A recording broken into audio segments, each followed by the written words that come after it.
तो 5000 साल पहले वहां पर मंदिर हो सकता है या महल हो सकता है या नहीं हो सकता, ये इस बात को सिद्ध करता है कि जब मंदिर की खुदाई की गई तो वहां पर रेत मिली और रेत के नीचे जो है सरयू नदी मिली। इसका एक प्रमाण ये है कि वहां पर कोई महल नहीं था, वहां पर कोई मंदिर नहीं था, वहां पर कोई स्थायी ढांचा नहीं था। और इस बात को छिपाने के लिए ये अब कह रहे हैं कि हम इसकी सारी बाउंड्री करेंगे और ऐसे बनाएंगे जैसे यहाँ पर परमाणु बम बन रहा हो, कोई राम मंदिर ना बन रहा हो। तो इसका मतलब यह है कि सारी बातें जो है सुप्रीम कोर्ट ने जो न्यायिक अपने तराजू पर तोली वो सारी गलत निकली, लेकिन वो भी जो है उनके मन में भी एक तरह से एक हिंदुत्व हावी हो गया और उन्होंने कहा यह मंदिर बनना चाहिए। दोस्तों आदाब, मैं अनीस अहमद खान हिंद वॉइस से आपसे मुखातिब हूँ। मेरे साथ हैं रविंदर कुमार जी। रविंदर कुमार जी, बहुत बहुत खैर मकदम है आपका। रविंदर कुमार जी, आपसे एक सवाल पूछना है, आप वकील भी हैं, बहुत सीनियर वकील हैं। ये जो राम मंदिर है जहाँ बन रहा था, बाबरी मस्जिद जहाँ से गिराई गई थी और मुसलमान कहते हैं शहीद की गई थी, क्योंकि मुसलमानों में कोई भी धर्म स्थान गिराते नहीं है, शहीद किया जाता है, वो शहीद की गई थी। तो वहाँ पे 400 साल से बाबरी मस्जिद थी और इंटैक्ट खड़ी थी, यानी जब उसका विध्वंस कर दिया तो उसके बाद भी चबूतरा बचा रहा था। उसका चबूतरा तोड़ के जब बनाने लगी उसमें, तो उसमें जाने क्या कि स्नेक निकलने लगी। और साथ ही ये है कि दूसरी तरफ ये देखिए कि पहले भी बहुत बड़ा चंदा आया था, ईंटों से लेके चांदी सोने की पैसा ही बहुत आया था, उसका कोई हिसाब नहीं है। इसमें स्नेक निकलने लगा और चंदा यात्राएं होने लगी। मध्य प्रदेश में 3 जगह दंगे हुई चंदा यात्रा में, वो आप जानती हैं, और वो भी इंदौर जैसे शहर के आसपास, उज्जैन इंदौर जैसे शहर के आसपास 3 दंगे हो गए। तो ये क्या बताता, कोरोना के जैसे आता है ना, जब ये माफ कीजिएगा, जब कोई भवन बनता है तो उसकी तस्वीरें आने लगती है अखबारों में, कितना बन गया, ये बन गया, ये विजिट करने गए। हमारे मोदी जी तो हर चीज़ को विजिट करने जाते, तो वहाँ तो इधर एक ही बार गए हैं। तो अब आप ये बताइए कि ये इतना क्या है, मसला क्या है, क्यों ये निकल रहा है, क्यों ये इसकी फ़ोटो नहीं आ रही, कितना बन गया, 1 खंभा बन गया, 2 खंभे बन गए, क्यों नहीं आ रहा है यार? राम मंदिर जो है एक भारतीय इतिहास का एक बड़ा विचित्र और अद्भुत चीज़ है, जिसको मैं हमेशा कहता हूँ विचित्र किंतु सत्य जी। और ये विचित्र किंतु सत्य इसलिए है क्योंकि इस मामले में भारतीय जनता पार्टी, राष्ट्रीय स्वयंसेवक संघ और हिंदू महासभा, और या समझिए जो हिंदू धर्म को मानने वाले लोग हैं, वो भगवान राम को, हम लोग ये मानते थे कि भगवान राम जो है एक पौराणिक व्यक्ति हैं, मिथकीय व्यक्ति हैं, और वो ऐतिहासिक व्यक्ति नहीं है। मिथिक और इतिहास में फ़र्क ये होता है कि जैसे कोई पोल कल्पना चल रही है, उसको आप बढ़ाते बढ़ाते वो जनश्रुति बन जाती है, लोग उसे मानने लगते हैं, विश्वास करने लगते हैं।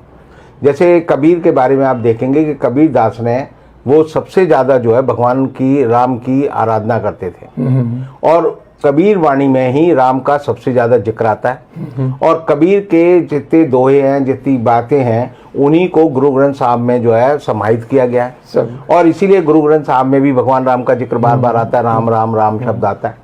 लेकिन भगवान राम और अयोध्या में पैदा हुए राम, इन दोनों में फ़र्क है। राम को जो सामाजिक लोगों में, जीवन में जो एक तरह से ये बात मन में बैठाई गई कि राम जो अयोध्या में पैदा हुए थे, वो गोस्वामी तुलसीदास ने जब रामायण लिखी, रामचरितमानस लिखी, तो उससे शुरू हुई। अब हम आते हैं कि रामायण में जिक्र आता है, जो वाल्मीकि लिखित रामायण है, कि सरयू नदी में सबसे पहले भगवान लक्ष्मण ने अपनी जो है देह त्यागी। अच्छा, जल समाधि ली। उसके बाद भगवान राम ने सरयू में जल समाधि ली, सरयू में ही ली, सरयू में। और इसीलिए सरयू को ये पाप है कि जब भी कोई आदमी अयोध्या जाए वो सरयू नदी में ना नहाए। अच्छा। क्योंकि अगर वो नहाएगा तो वो नरक वासी होगा, नरकगामी होगा, नरक में जाएगा। तो बड़े क्योंकि भगवान राम और भगवान लक्ष्मण की उसमें जो है देह त्यागने के कारण वो अपवित्र हो गई। अब इस श्राप के चलते चलते जो है ये बात उठी जब 1948 में कि बाबरी मस्जिद में भगवान राम प्रकट हुए और उनकी मूर्ति वहाँ रख दी गई। और उसके बाद आपने देखा कि 6 दिसंबर 1992 को बाबरी मस्जिद, जैसे मुसलमान कहते हैं, शहीद हुई, और हिंदू लोग कहते हैं कि हमने उसे ढा दिया कि कलंक के प्रतीक को हमने ढा दिया। उसके बाद ये मामला सुप्रीम कोर्ट चला अब सुप्रीम कोर्ट में चला तो सुप्रीम कोर्ट का एक बड़ा विचित्र फैसला है, जो मैं तो एज ए यानी मैं कानून पढ़ता हूँ, अकल की बात कर सोचता हूँ और कई बार मैं सत्य अन्वेषण करने की कोशिश करता हूँ, तो उस फैसले में 3 बातें बड़ी विचित्र लिखी गई कि पहली बात तो मूर्तियाँ वहाँ ज़बरदस्ती रखी गई, दूसरी ये कि मस्जिद को ढहाना जो है एक आपराधिक कृत्य था, तीसरा ये है कि जो मस्जिद थी उसके नीचे कोई मंदिर नहीं था, और चौथी बात यह है कि जो जिन लोगों ने मस्जिद ढहाई उनको सज़ा मिलनी चाहिए। और ये 4 बात कहने के बाद बड़े 5 विद्वान जो न्यायाधीश थे उन्होंने कहा लेकिन यहाँ पर राम मंदिर बनना चाहिए क्योंकि ये जन आस्था का विषय है। तो इसका मतलब यह है कि सारी बातें जो है सुप्रीम कोर्ट ने जो न्यायिक अपने तराजू पर तोली वो सारी गलत निकली, लेकिन वो भी जो है उनके मन में भी एक तरह से एक हिंदुत्व हावी हो गया और उन्होंने कहा यह मंदिर बनना चाहिए। अब ये सवाल है कि हिंदुओं के बीच में ये मान्यता 70 साल में बैठाई गई है कि भगवान राम जो है जिस जगह पैदा हुए वह वही जगह है जहाँ बाबरी मस्जिद थी, जबकि आप अयोध्या जाएंगे तो वहाँ पर 17 ऐसी जगह हैं जहाँ के मंदिर ये दावा करते हैं कि ये भगवान राम का जन्म स्थल है। मैं और बहुत सारे लोग जो अकल की बात सोचते हैं वो हमेशा कहते हैं कि राम जो थे कौन थे? राम दशरथ के बेटा थे। दशरथ कौन थे? दशरथ राजा थे। राजा का बेटा कहाँ पैदा हुआ? महल में पैदा हुआ। तो महल कहाँ था? जहाँ राम पैदा हुए वो महल होना चाहिए। अब उस महल को ढूंढने के लिए ही जो है बाबरी मस्जिद ढहाने का मामला किया गया, और जब उस जगह को अब मंदिर बनाने की बात शुरू की गई बड़े जोर शोर से, तो पता चल रहा है कि मंदिर की जो जमीन है उसके 200 फीट नीचे जो है रेत है और रेत के नीचे सरयू बह रही है। इसका मतलब जो है अगर हम ये माने कि 5000 साल, क्योंकि मानवीय सभ्यता का इतिहास ये बताता है मोहनजोदड़ो और हड़प्पा की सभ्यता के बाद कि आदमी ने सबसे पहले मकान बनाना जो है मोहनजोदड़ो और हड़प्पा में सीखा, और उसी के प्रमाण और अवशेष हमें मिलते हैं। तो 5000 साल पहले वहाँ पर मंदिर हो सकता है या महल हो सकता है या नहीं हो सकता, ये इस बात को सिद्ध करता है कि जब मंदिर की खुदाई की गई तो वहाँ पर रेत मिली और रेत के नीचे जो है सरयू नदी मिली। तो इसका मतलब ये हुआ कि वहाँ पर पहले कोई अयोध्या में कोई महल नहीं हो सकता, उस जगह पर रेत पे कोई महल नहीं बनाएगा। ये तो एक तरह से लोकोक्ति है कि रेत पे महल बनाना, तो वो नहीं हो सकता। और इसका मतलब यह है कि जो पूरा आडंबर 70 साल में खड़ा किया गया गलत है। अब सवाल यह है कि पोल खुल जाएगी। आपने जो कहा और मैं भी मानता हूं कि जब भी कोई मंदिर बनता है, मस्जिद बनती है, कोई गुरुद्वारा बनता है तो कार सेवा करते हैं लोग, उसमें सहयोग करते हैं, ईंट दर ईंट जो रखी जाती है जनता के सामने और जनता लगाती है। अब जो है यूपी सरकार ने और राम मंदिर राम जन्मभूमि जो निर्माण न्यास है वो कह रहा है जी इसको गुप्त रखा जाए, इसमें जो है किसी को आने की इजाजत ना हो, कोई आकर यहाँ पर ये ना देखे ये निर्माण कैसे हो रहा है, कोई आकर ये ना देखे किन मशीनों का इस्तेमाल हो रहा है, कोई आकर ये ना देखे किस सामग्री का इस्तेमाल हो रहा है। इसका मतलब अयोध्या के नाम पर जो ईंटें जो है हमने लोगों से इन्होंने इकट्ठी की थी 1 रुपया और 1 ईंट, वो एक फ्रॉड था। और दूसरी बात यह है कि ये ऐसा क्यों किया जा रहा है? ऐसा ये किया जा रहा है कि जब 5 अगस्त को मोदी जी ने वहाँ पर आधारशिला रखी, शिलान्यास किया, भूमि पूजन किया, तो उसके बाद 7 महीने में वहाँ पर 12 खंबे खड़े किए गए, और वो खंबे जब खड़े किए गए तो जैसे ही वो खड़े किए जाते थे तो वजन से वो जो है टेढ़े हो जाते थे, और जब वो टेढ़े हो गए तो ये बात हुई कि भाई ये खड़े क्यों नहीं हो रहे।